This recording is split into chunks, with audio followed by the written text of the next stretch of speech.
धेरै धन्यवाद शिवजी।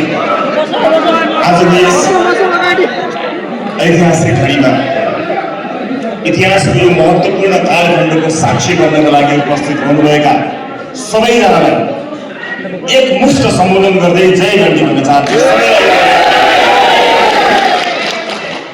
उपस्थित महानुभावहरू, सबभन्दा पहिला आजको यो विशेष समायोजन समारोह थलोटा आन्दोलन थारू हक हित अधिकारका लागि भएका सङ्घर्षहरू र यसमा आफ्नो जीवन लगाउनुहुने समर्पित गर्नुहुने सम्पूर्ण योद्धा शहीदहरू घाइतेहरू र यो सङ्घर्षमा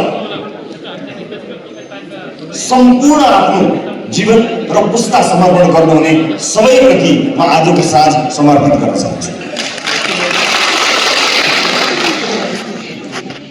यति धेरै जिम्मेवारीको महसुस भएको छ र पछिल्लो दिनहरूमा चाहिँ जसरी निरन्तर रूपमा एउटा नयाँ ढङ्गले राजनीतिलाई अगाडि लैजाने जिम्मेवारी हामीले पाएका छौँ, त्यसको थकाइ एकातिर छ, त्यसले दिएको उत्साह अर्कोतिर छ। हामी इतिहासको एउटा अत्यन्तै महत्त्वपूर्ण मोडमा उभिएका छौँ। इतिहासको यो महत्त्वपूर्ण मोडमा यो देश पहिलोपटक उभिएको होइन, धेरैपटक उभिएको छ। यो देशले इतिहासमा धेरै पटक अवसरहरू पाएको, तर दुःखका साथ भन्नुपर्छ देशले पाएको अवसरलाई केही अवसरवादीहरूले आफ्नो पोल्टामा पारे देश गरिब गरिब। अब त्यो हुनेवाला छैन। राष्ट्रवादको उपस्थितिमा तपाईहरुलाई साक्षी राखिसकेपछि अब त्यस्तो हुनेवाला छैन। इतिहासले दिएको यो अवसरलाई हामीले व्यक्तिगत लाभका लागि र पार्टीका लाभका लागि खर्च गर्नेवाला छैनौँ। देशको हितका लागि म सम्झन्छु त्यो दिन 79 असार 7 गते यही हलबाट हामीले राष्ट्रपाको उद्घोष गरेका थियौँ। म त्यहाँबाट केही कुरा सुरु गर्न चाहन्छु। राष्ट्रपालाई यसको नेतृत्वकर्ताको रूपमा मलाई पनि केही आरोपहरू छ, यो समावेशी छैन अथवा यसले समावेशितालाई अँगाल्दैन भन्ने किसिमका केही आरोपहरू छन्। म तपाईँलाई स्पष्ट पार्न चाहन्छु, जतिखेर देशले परिवर्तनको आवाज गुन्जाइरहेको छ भन्ने कुराको आभास पाएपछि हामीले पार्टी स्थापना गरी अगाडि बढ्ने निधो गऱ्यौँ, त्यतिखेर केन्द्रीय सदस्यताका लागि चाहिने नागरिकता पनि पाउन हामीलाई गाह्रो भयो। हामीले केही पनि पाउन सकेनौँ। अनि छामछाम चुमचुम गर्दा वरपरका देखिएका साथीहरूलाई हात जोडेर, साथी हो तिमीहरू भए पनि समावेश हौ न यो अभियानमा, आउ न देऊ न नागरिकता, देऊ न भोटर आइडी भनेर जम्मा भएर सुरु गरिएको अभियान हो। आज यो विशाल हुन्छ भन्ने कुराको जानकारी थियो, तर त्यतिखेर मैले धेरै साथीहरूलाई सम्झाउन बुझाउन सकिनँ। त्यसैले गर्दा समावेशिताको गाली खान म बाध्य भएको छु। तर नियतमा कहिले पनि कमी थिएन, नियत कहिले पनि समय क्रमले यसलाई प्रमाणित गर्दै जान्छ भन्ने कुरामा म विश्वस्त थिएँ छु।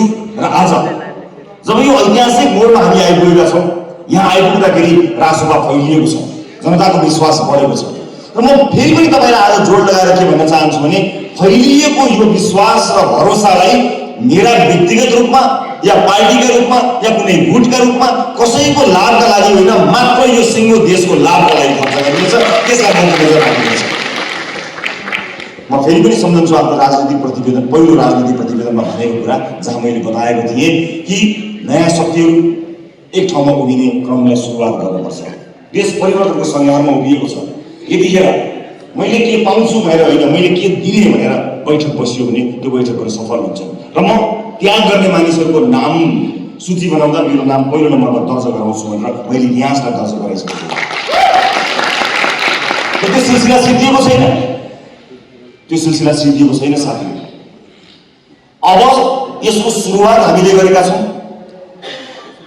व्यापक रूपमा आशा गरिएका शक्तिहरूलाई एक ठाउँमा लिएर गएर हामीले सम्पूर्ण रूपान्तरण गर्ने बेला आएको छ। यो ऐतिहासिक मोडमा म यति कुरा बताउन चाहन्छु, राजनीतिक यात्राका क्रममा नागरिक मुक्तिसँग जोडिनुभएका थरुवान खारवट आन्दोलनसँग जोडिनुभएका साथीहरू अभियन्ता साथीहरूले आफ्ना अनुभवहरू यहाँ सुनाउनु भयो। त्यसका व्याख्याहरू पनि यहाँ धेरै भए। तर म एउटा कुरा तपाईँलाई बताउन चाहन्छु कि अब म व्याख्या होइन बदल्न चाहन्छु। बदल्ने अभियानमा हामी जोडिने हो। व्याख्या सकियो, अब व्याख्याको काम छैन। कसले के गरे के गरेन अब त्यो व्याख्याको काम छैन। के व्याख्या गरौँ हामी? 2 तिहाईको सरकारले नागरिकमाथि गरेको दमनको के व्याख्या गर्नु? 34-34 वर्षसम्म यो देशलाई हरिकङ्गाल बनाएकाहरूको के व्याख्या गर्नु? त्यो व्याख्याले केही पनि हुँदैन। अब बदल्ने हो। हामी सबैका अनुभवहरू छन्। तपाईँको अनुभवले यस पार्टीलाई, यो अभियानलाई समृद्ध बनाउनको लागि तपाईँहरूले जोडिनु भएको छ। साथीहरूले आफ्नो मन्तव्यको क्रममा अलिकति केही समानुपातिकमा न्याय गर्नुपर्ला कि केही भन्ने कुराहरू गर्नुभयो। समानुपातिकमा 2 जना साथीलाई न्याय होइन, सिङ्गो थारू समुदायलाई न्याय गर्ने कुरा छ। यो यात्राको क्रममा इतिहास बदल्ने यो बेलामा एउटा दुईटा कोही साथीभाइहरू छुट्लान् नछुट्लान् त्यसको हामी परवाह नगरौँ।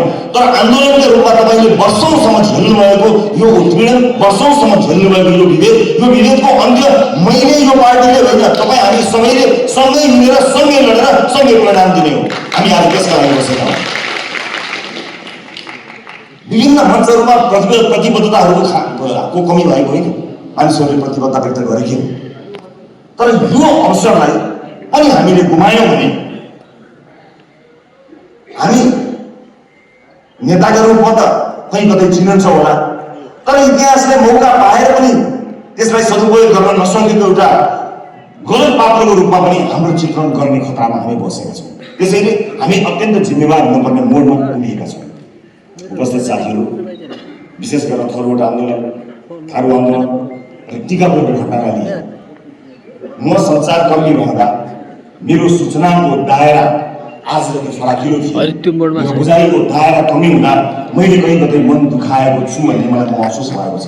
आज यस पावन दिनमा, ऐतिहासिक दिनमा मन दुखेका सबैप्रति म हृदयदेखि नै क्षमा याचना गर्न चाहन्छु।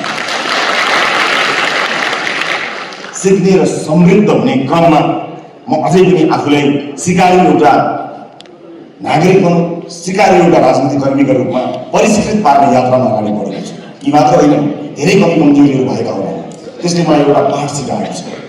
मलाई विश्वास छ यो यात्रामा तपाईँहरूको साथमा हामी विगतमा भएका जति पनि कमी कमजोरीहरू छन् तिनीलाई सच्याउनेछौँ र त्यसलाई ऐतिहासिक मोडमा लिएर जानेछौँ। जुन समाजमा विभेद हुन्छ त्यो समाज मान्छे बस्न लायक समाज रहँदैन। विभेद रहित समाज निर्माण गर्ने क्रममा पार्टी प्रतिबद्ध छ। हाम्रा प्रतिबद्धताहरू लिखित रूपमा हामीले प्रस्तुत पनि गरि नै सकेका छौँ, जसलाई यहाँले हेर्नुभएको छ। र आज हामीले हस्ताक्षर गरेका कागजमा आज गरिएको हस्ताक्षरका ती अक्षरहरू फगत अक्षरहरू मात्र होइन, त्यो हामीले विशेष गरेर थरुवाट आन्दोलन र थारू समुदाय सम्पूर्ण त्यो इतिहासलाई साक्षी राखेर गरेको हस्ताक्षर हो। त्यसको जवाब हामीले पुस्तौँ पुस्तासम्म दिनुपर्ने हुन्छ। म तयार छु। पार्टी सभापतिका रूपमा यो जिम्मेवारी लिन म तयार छु। म नको कारागारमा रहिरहँदा स्वाभाविक रूपमा भेटघाट गर्ने इच्छा गर्ने सल्लाह राख्ने साथीहरू खोज्दै आउने क्रम थियो। स्वाभाविक रूपमा मलाई माया गरेर खोज्न आउनेहरूको सङ्ख्या धेरै थियो, तर मैले खोज्ने सङ्ख्या एकदमै कम थियो। मैले आफैले खोजेर भेट्न चाहेर खोजेको चाहिँ थरुवाट आन्दोलनका साथीहरू थिए, थारूको अभियन्ताहरू। मलाई यसमा गर्व लागेको छ। म गर्वको महसुस गर्दछु कि मैले सबैभन्दा बढी समय पछिल्लो 2-3 महिना यसै विषयलाई लिएर दिएँ। कहाँ कमी कमजोरीहरू भएको छ त्यहाँबाट सच्याउन सुरु गर्नुपर्छ भनेर हामीले तपाईँहरूलाई सँगै जोडेर चाहिँ अभियान सुरुवात गऱ्यौँ। किनकि हामीलाई थाहा थियो जसरी मुलुकमा परिवर्तनको एउटा नयाँ सन्देश जाँदैछ, परिवर्तनको यो सन्देशमा अल्पसङ्ख्यकहरू